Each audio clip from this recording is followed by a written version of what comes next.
Hello, everyone, and welcome to our weekly world session. Today is 7 of 7 in 2026. So, that double seven brings us to a little bit of spiritual energy. We tend to have a global bird's eye view of things. Also, sevens indicate this before 7 year itch. So that once we get to a point where we're in seven, we're not quite to enact our on the environment or so what my internet's unstable. I don't know why. Okay. As if it's gone a little bit crackly, I'll try and pause. So when we have a bird's eye view of things, we can look at things like God does. So, when God created the world on the seventh day, he rested, he sits back, turns on the Adam and Eve channel, porn station, and, probably has some popcorn and a beer. So there's not much he's going to do. The same with us. So when seven comes in, there's not much we can do. How can we think of that today? It doesn't really exist in North America, but in the old days, if you wanted to go to the bank on the weekend, you could not, especially on Sunday. Stores were, everything was shut down, do anything. So it's that kind of dynamic that's going on today, along with the last quarter of being moon. So we've got 7 more days to kind of give ourselves permission to let things go. What day is the priority of letting go today would be the chatter, especially of how much chatter is going online these days, how much it's an extreme sales pitch, let's say, for someone to get attention. And I'd like to bring here, intuiting that a lot of people who are online achieving high, not everyone, okay, not everyone, but many, many people that are trying to achieve status with sensationalism. Like, I think, I don't ever think I'm going to get any kind of huge following. I'm going to have the people that I care about, that care about doing their own work, doing their own healing. It's not interesting to the majority of people. Much like Carl Jung said, this is the work that we need to do, but most of us are not going to do it. So, not that Carl Jung isn't popular, but there's many, many people out there doing his kind of work. I've got Al on here right now who's an energy healer as well. So there are a lot of us doing the work that is necessary. Then there's the sensationalist type of, not in this work necessarily, but in different arenas, that will draw a lot of attention and kind of pull at your center, pull at your consciousness, and distort a sense of forgiveness, a sense, I'm okay, I'm all right. Uh, you know, things that go wrong in our lives.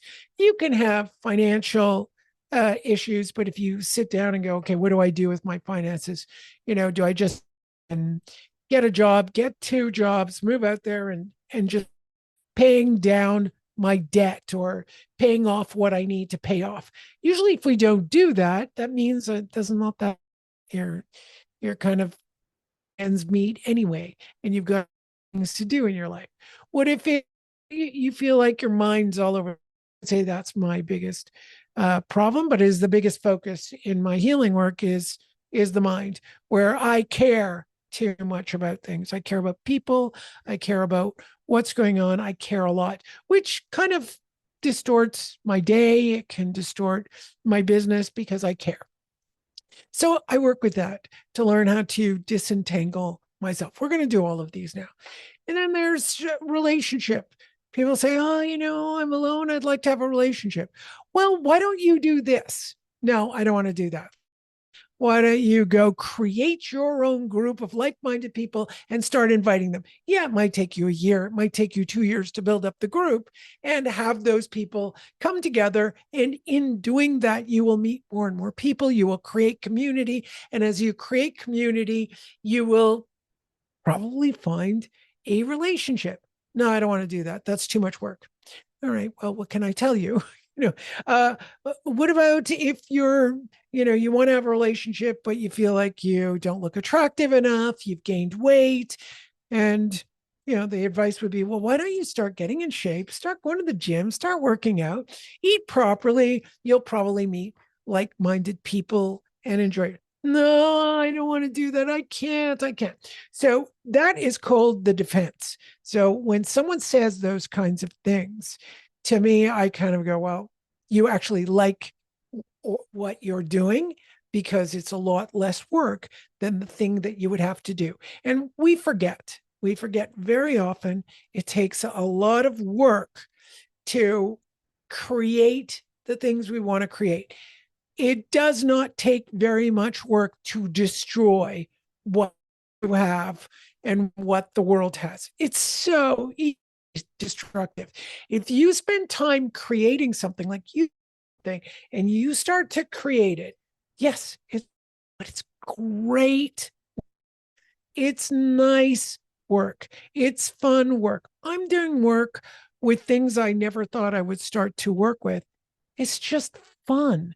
I don't know if anything is going to come from it. I don't know what it's going to do, but I'm having a good time doing it. I find it so much fun. So you find something you want to create. It gives you meaning. It gives you purpose. There is no other goal other than that's what it does. And this day and age for North Americans, Europeans, a lot of Asians, not all Asians, but a lot of Asians, we have so much abundance. We have food, we have shelter, we can complain about our bills and we can complain about all these things. And yes, it's way more expensive in Canada than before. But if you really didn't have food and you don't have money, there's a way to get food. There are food banks everywhere. I know people who go to 6 different food banks to get food. Instead of those people extra, and some people I hear tell that they go to 2 and 3 and 4 food banks and then resell the food. That's a lot of food. That's a lot of food that exists, and people are actually reselling it. No, go get it. Oh, go. This reminds me of a story many years ago. I used to give people who were down and out, who couldn't afford it, free sessions, just like this free session here. But I would do it individually. I noticed I had too many people coming in. So I said, no, I'm going to redo this, and they're a little bit of work. What they're going to have to do is come in one day a week. So I created 4 hours, 8 a.m. to noon, where I would just do free sessions. You come in, you get your free session. I'd like you to guess. So during the week, let's say I was doing 10 free sessions a week.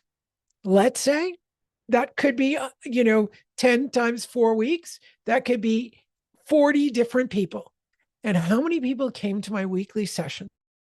In the year I did it, one person came. One. And most of them said, I'm not available that day. I was like, if you're not available, why am I going to make myself available when I have people who are coming and need to come, and they come in the time I prescribe? They would like to come, at 10 o'clock at night. They would, 6 o'clock in the morning at those times. Why should I give you a space for someone who is making the effort to be working, to be accumulating money, to be taking care of their lives, and I'm trying to help you, and you won't come at that time? That is very, very strange. So remember your own privilege and see where you have become late to sit down and create the thing that you want. It is not that it is impossible. And where you need support, gosh, we've got this going on every week. I do Dose of Truth Tarot for readings. I just posted a free tarot app. You go to leurbanretreat.com, my website, and you will find free tarot app. You can click on that and you can get your answers to different questions. Yes, they're cryptic, but doing that over and over again, you might begin to learn something. You could learn how to read tarot. Yes, it's much harder than taking a class. It is to sit there and learn it. But how do you think I learned it? I sat there with one card at a time. I asked hundreds of thousands of questions and waited for the outcome to see how this all worked. And it took me decades to really put it together. Decades. Finally, I was able to teach it by the time I was 36 years old, teaching tarot. That's 26 years. I started 25 years. 11 years old I started reading. How I did it. We have to say what we want, and then we start working towards it and living as though we have it. That is a big deal. So what are we going to do today? I want to use this beautiful last quarter of the waning moon and be able to move out. So, here I'm talking about things. I have things that can be in my way that I find too difficult to step over, and I want those things cleared. This is really obstacle removal. Actually, I'm going to bring Ganesha to this. Ganesha is doing his work over here, but I'll bring him to it. So, whoops, my microphone decided to collapse. Can you still hear me, everyone? Yeah. We don't want it to disconnect. All right, so Ganesha. So I use a little blue Ganesha to help us remove those obstacles. Ganesha actually is the part of the brain that faces downward.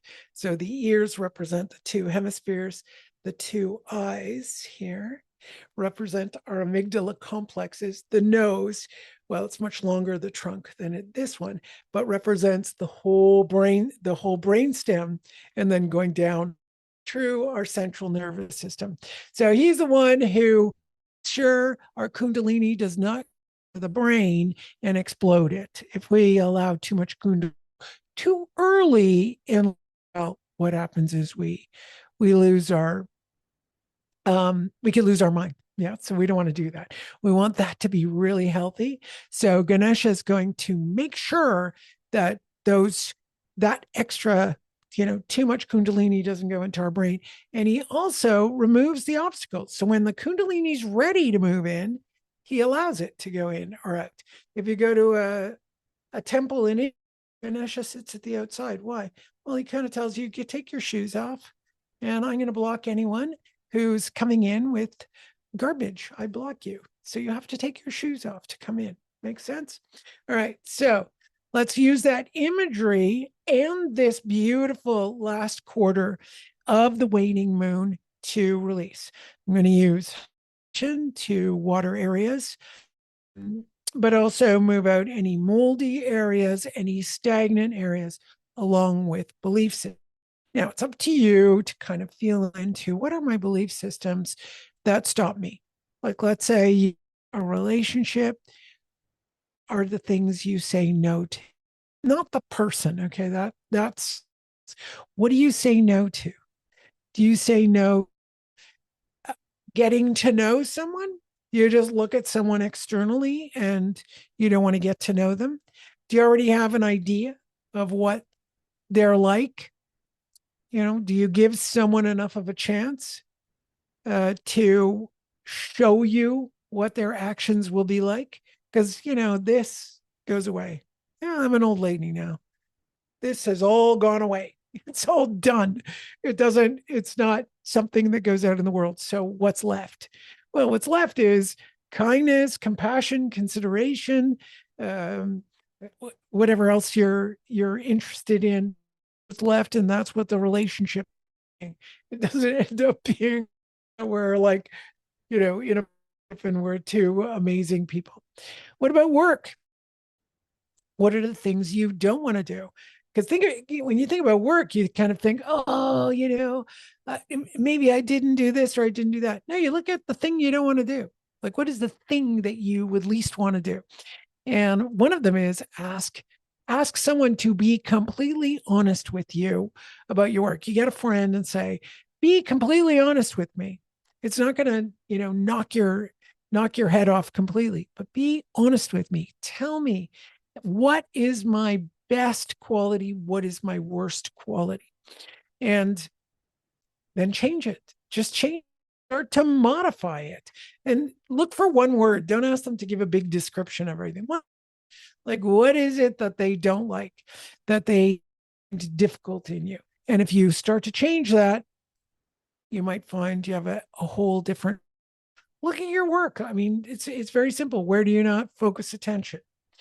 Finances. There's another one. A lot of people just don't bother putting a spreadsheet together. They just don't put a spreadsheet together and look at exactly where every single penny is going. So that's something that's really important to do. And yeah, I'd say those are three big topics: relationship, money, career.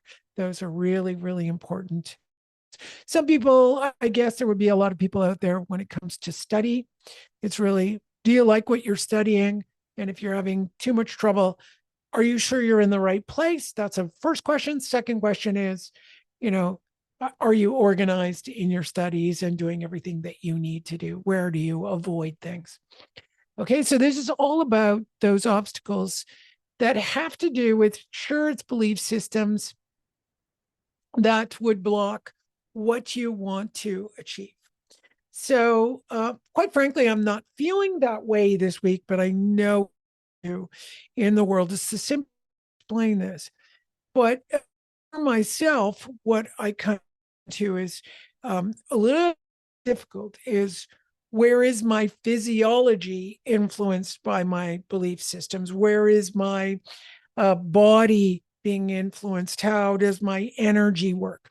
So we're going to work with the health as well, because sometimes your health can prevent you from doing things like, I have shoulder issues. I'm waiting to get tests. I receive energy healing from someone every single week to help that out. I do energy work with myself.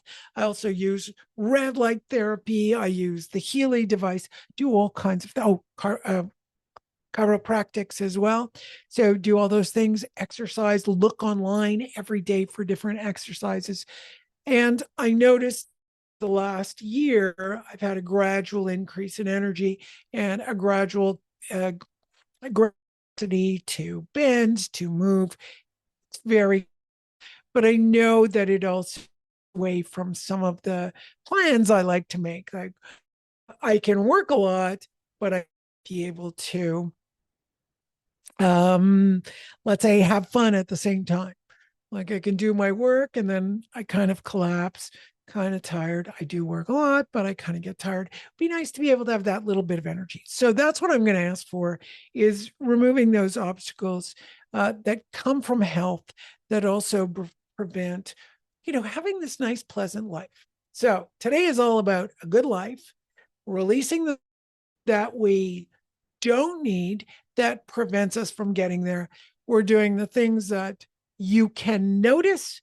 So you look at, what are the things I say no to and defend against? And then what about the things that are involved in your health? There can also be things involved in um, your personality and what you were born with, that we wouldn't be able to release.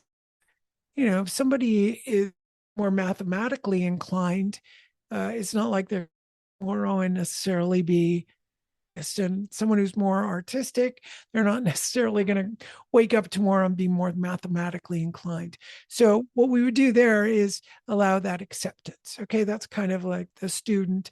A lot of people go to school because that's what you're supposed to do.